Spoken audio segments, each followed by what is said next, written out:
कि सामाजिकता की कच्ची सड़क पर राजनीति की तेज गाड़ी चला नहीं सकती। जो चलाएगा 100% एक्सीडेंट होगा, इसमें कहीं कोई दो राय नहीं। फिसल जाएगा। और आप कहीं ना कहीं वही बात कह रहे हैं कि जो मान्यवर साहब देखिए कहीं ना कहीं कंफ्यूजन का माहौल है।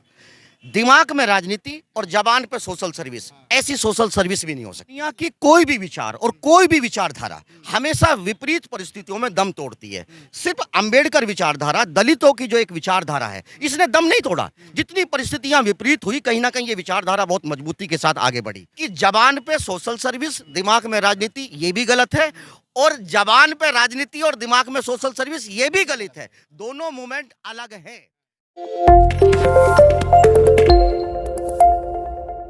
जय भीम, नमो बुद्धा। दोस्तों, मैं राहुल नागपाल और आप देख रहे हैं सोशल मीडिया। मेरे साथ हैं डॉक्टर सतीश हैं। अक्सर आप इनको टीवी पर देखते हैं, मैन स्ट्रीम मीडिया पर देखते हैं। बहुजन समाज पार्टी का पक्ष बड़ी बेबाकी से हमेशा रखते हैं। बसपा के प्रवक्ता के रूप में हमेशा से वो काम करते रहे हैं। जब बसपा के प्रवक्ता नहीं थे, तब डॉक्टर सतीश के कंधों पर पूरी जिम्मेदारी थी कि पूरी बेबाकी के साथ में वो बसपा का पक्ष और समाज का पक्ष बहुजन चिंतक के रूप में वो रखते थे। चुनाव का जो परिणाम हुआ तमाम लोगों के साथ में सामने है। आज यहाँ पर दिल्ली में एक बहुजन स्वाभिमानी संघ संगठन के बैनर तले एज ए वक्ता के रूप में उनको आमंत्रित किया गया। तो हमारे मन में एक जिज्ञासा हुई कि उनसे बात की जाए कि वर्तमान समय में जो बहुजन राजनीति हाशिए पर है, इसके लिए कौन जिम्मेदार है? नेतृत्व जिम्मेदार है, जनता जिम्मेदार है, कार्यकर्ता जिम्मेदार है, या गड़बड़ कहाँ है? डॉक्टर साहब, बड़ा सवाल है। वर्तमान समय में बहुजन राजनीति हाशिए पर है, कैसे देखते हो? नहीं, ये सच है कि देखिए, बहुजन मूवमेंट को अगर आप देखते हैं तो वो ऊर्जावान मूवमेंट है। उसमें कोई खामी हमको नजर नहीं आती। सोशल, दलितों के सोशल मूवमेंट में कहीं कोई नहीं है। आशावादी कौन है, निराशावादी कौन है? ये सच है कि इन बदली हुई परिस्थितियों में दलितों की जो एक राजनीतिक चेतना जो जिस तरीके से जागी, और उनको कहीं ना कहीं जो राजनीतिक जिस रूप से वो पीछे आए, तो हल्की सी हताशा कहीं ना कहीं एक पार्टी विशेष या पार्टी के लीडर्स या कोई भी नेताओं के बीच में हताशापूर्ण माहौल हो सकता है। लेकिन समाज हताश नहीं है। दलितों के जो सामाजिक संगठन हैं, उनके जो कार्यकर्ता हैं, वो आज भी ऊर्जावान हैं। अब उस ऊर्जा का उपयोग आप कर पा रहे हैं, नहीं कर पा रहे हैं, ये सवाल शायद नेताओं से भी पूछना चाहिए, और कभी कभी जो सामाजिक संगठन चलाने वाले लोग हैं, उनसे भी एक सवाल हो सकता है। आपका कहने का मतलब ये कि जो सीनियर लीडरशिप है, जो मतलब एक तरीके से जो बड़े पदाधिकारी हैं, उनसे सवाल करना चाहिए कि सामाजिक आंदोलन में कहीं कोई गड़बड़ नहीं है। अगर राजनीतिक आंदोलन में गड़बड़ हो रही है तो उसमें के लिए जिम्मेदार कौन है? नहीं, देखिए, खामियों पे चर्चा करना, खामियों पे चर्चा करना कोई बहुत बड़ी कमी नहीं मानी जा सकती। हम अम्बेडकरवादी लोग हैं, हम अपने आप को बुद्ध की बात करते हैं, हम तमाम सामाजिक संगठनों की बात करते हैं। हम दूसरों की खामियों को गिनवा करके, कहीं ना हमने व्यवस्था के खिलाफ हमने उनकी खामियां गिनाई। जब हम दूसरों की खामियां निकाल करके दलित मूवमेंट इतना आगे बढ़ता है, तो अगर कोई सवाल अपने ऊपर आता है, उस सवाल का हल जानना चाहिए, निश्चित रूप से जानना चाहिए। आपको नहीं लगता कि वर्तमान में जो बहुजन नेता हैं, चाहे मैं मायावती जी की बात करूं, चाहे मैं अखिलेश यादव की बात करूं, तेजस्वी यादव की बात करूं, जयंत चौधरी की बात करूं, तमाम जो बहुजन नेता हैं वो बात करने के लिए तैयार नहीं है? देखिए, बहुजन लीडर कौन है, ये भी एक सवाल है। अभी देखिए, मैंने जितना इस दलित मूवमेंट को देखा है कि दलितों के जहाँ संगठन बनते हैं, कोई भी दलित व्यक्ति अगर संगठन बनाता है तो उसमें SC, ST, OBC, माइनॉरिटी, ये सब चीजें होंगी। लेकिन अभी भारत में ऐसा कोई मुझे माहौल दिखाई नहीं दिया कि किसी OBC लीडर ने संगठन बनाया हो और उसमें कहीं ना कहीं OBC के साथ SC भी जोड़ा हो, माइनॉरिटी जोड़ा हो, या ये सवाल है। दूसरी बात, मेरा मानना ही है, देखिए, लीडर्स क्या करते हैं ये इसका सवाल नहीं है, लेकिन लीडर से, देखिए, कोई भी व्यक्ति समाज से ऊपर नहीं हो सकता। समाज से ऊपर कोई लीडर नहीं हो सकता। और समाज की जो मनोस्थिति है, अगर लीडर समाज की मनोस्थिति नहीं जानेगा तो आप समाज को लीड नहीं कर सकते। समाज क्या चाहता है, लीडर्स को ये जानना ही पड़ेगा। ये आज नहीं जानेंगे, ये आपको कल जानना पड़ेगा।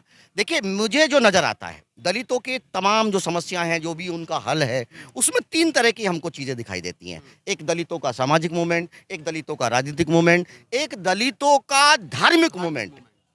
अब एक दलितों का एक नया आंदोलन भी उभर के आ रहा पिछले 20 साल में। उसकी जो आइडेंटिटी की जो लड़ाई थी वो कहीं ना कहीं उसका एक सांस्कृतिक आंदोलन भी दिखाई दे रहा है। आपको लगेगा कि सांस्कृतिक आंदोलन की गति कहीं ना कहीं धीमी दिखाई देती है, लेकिन मुझे ये लगता है कि जब ये तमाम आंदोलन धीमे पड़े हैं, ऐसी परिस्थितियों में दलितों का जो सांस्कृतिक आंदोलन है, जो उसकी अपनी अपनी पहचान का जो आंदोलन है, वो कहीं ना कहीं आगे बढ़ा है। यूथ ने उसको पकड़ा है, लीडर्स ने पकड़ा है या नहीं पकड़ा है, यूथ ने पकड़ा है। देखिए किसी भी सोसाइटी के अंदर होने वाला जो परिवर्तन है वो कहीं ना कहीं सबसे ज्यादा यूथ ही ला सकता है। मेरी जो एज है इसमें कोई बहुत बड़े परिवर्तन की बात नहीं कर सकते। 18 साल का बच्चा एक नई सोच के साथ पैदा होता है, और जो 18 साल का जो यूथ है वो ठीक है एक दलित के घर में पैदा होता है, लेकिन साथ साथ नए नए आधुनिक टेक्नोलॉजी के साथ पैदा होता है, सोशल मीडिया के साथ पैदा होता है, मेन मीडिया के साथ होता है। तमाम जो दुनिया है, जो ग्लोबलाइजेशन का जो टाइम है, उसको हर चीज कनेक्टिविटी है। वो चाहता है कि उसके लीडर में वही सब चीजें दिखाई देनी चाहिए जो बाकी के लीडर्स में।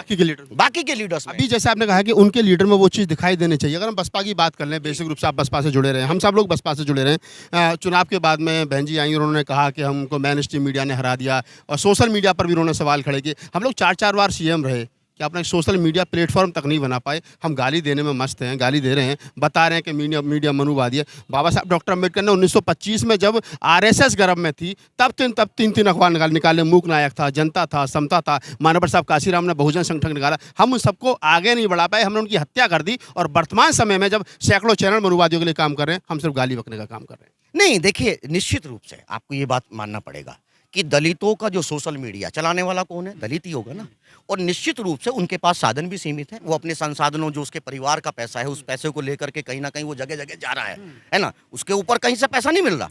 एक बात मैं जरूर कहूंगा, ये मेरा अपना व्यक्तिगत मानना है, टोटल मीडिया को, चाहे वो प्रिंट मीडिया हो, चाहे वो इलेक्ट्रॉनिक्स मीडिया हो, चाहे वो सोशल मीडिया हो, सिर्फ मीडिया के आधार पर आप राजनीति नहीं कर सकते। ये सच है बिल्कुल।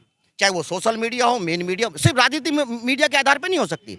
मीडिया को आप देखिए, मसाले से सब्जी नहीं बना सकते। मसाला सब्जी का टेस्ट बढ़ा सकता है, सब्जी भी चाहिए। नहीं, सब्जी चाहिए।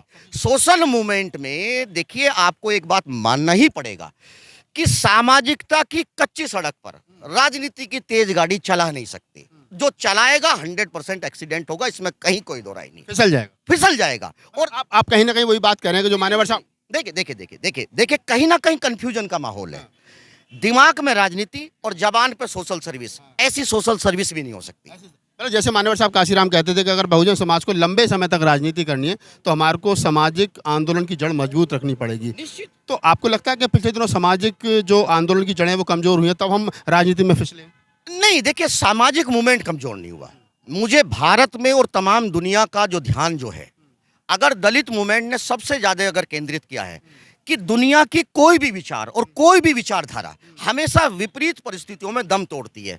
सिर्फ अंबेडकर विचारधारा, दलितों की जो एक विचारधारा है, इसने दम नहीं तोड़ा। जितनी परिस्थितियां विपरीत हुई, कहीं ना कहीं ये विचारधारा बहुत मजबूती के साथ आगे बढ़ी। उसके पीछे बहुत सारे कारण हैं।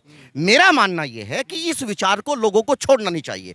सोशल मूवमेंट से नहीं डरेंगे। एक बात मैं आपको और कह दूं, मैं फिर ये कह रहा हूं कि जबान पे सोशल सर्विस, दिमाग में राजनीति, ये भी गलत है, और जबान पे राजनीति और दिमाग में सोशल सर्विस, ये भी गलत है। दोनों मूवमेंट अलग हैं। सामाजिक मूवमेंट कहीं ना कहीं राजनीतिक आंदोलन को दशा और दिशा देता है, मजबूती देता है। ये उन लीडर्स को भी पता करना पड़ेगा। और देखिए एक चीज मैं आपको बता दूं कि मान्यवर काशीराम जी ने कहा, तमाम दलित मूवमेंट में ही कहा कि राजनीति जो है वो सत्ता की चाबी है ना। मेरा मानना भी ऐसा ही है कि कहीं ना कहीं राजनीति सत्ता की चाबी है, लेकिन अगर ताला लोहे का हो और चाबी लकड़ी की हो तो लकड़ी की चाबी कभी भी लोहे के ताले को खोल नहीं सकती। ताले के अंदर अगर ताला आपको मजबूत चाबी से खोलना है तो निश्चित रूप से आपके पास उस मेटल की बनी हुई चाबी होनी चाहिए जिस मेटल से कहीं ना कहीं ताला बना है। सोशल मूवमेंट को जो नकारेगा वो कहीं ना कहीं आप राजनीतिक रूप से, आप सामाजिक रूप से, आप आर्थिक रूप से कमजोर हो जाएंगे। और एक बात और बता दूं मैं आपको, ये दलितों के सामाजिक लीडर्स को भी पता होना चाहिए, दलितों के पॉलिटिकल लीडर्स को भी पता होना चाहिए कि दलित को कोई स्वीकार नहीं करता। एक ताकतवर दलित को ही सब लोग स्वीकार करते हैं। अगर वो राजनीतिक रूप से ताकतवर होगा उसे तमाम लोग स्वीकार करेंगे, अगर वो सामाजिक रूप से ताकतवर होगा उसको तब लोग स्वीकार करेंगे।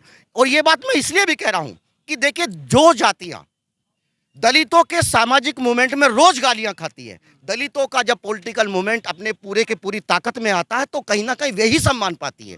तो दलितों का सामाजिक मूवमेंट थोड़ा डिफरेंट है और राजनीतिक मूवमेंट कहीं ना कहीं अलग है। लीडर्स को कहीं ना कहीं मुझे मानता है कि भारत की दलित लीडरशिप के पिछड़ने का एक सबसे बड़ा कारण ये रहा कि उनका निश्चित रूप से उद्गम जो है, दलितों की जो राजनीति में लोग आते हैं कहीं ना कहीं सामाजिक मूवमेंट से भी आते हैं, लेकिन जो सामाजिक मूवमेंट से आते हैं तो दलितों के लीडर्स को ये बताना चाहिए अपने लोगों को कि अब मैं पॉलिटिकल हूं और मुझसे सामाजिकता की बहुत ज्यादा उम्मीद करना कहीं ना कहीं संभव नहीं है।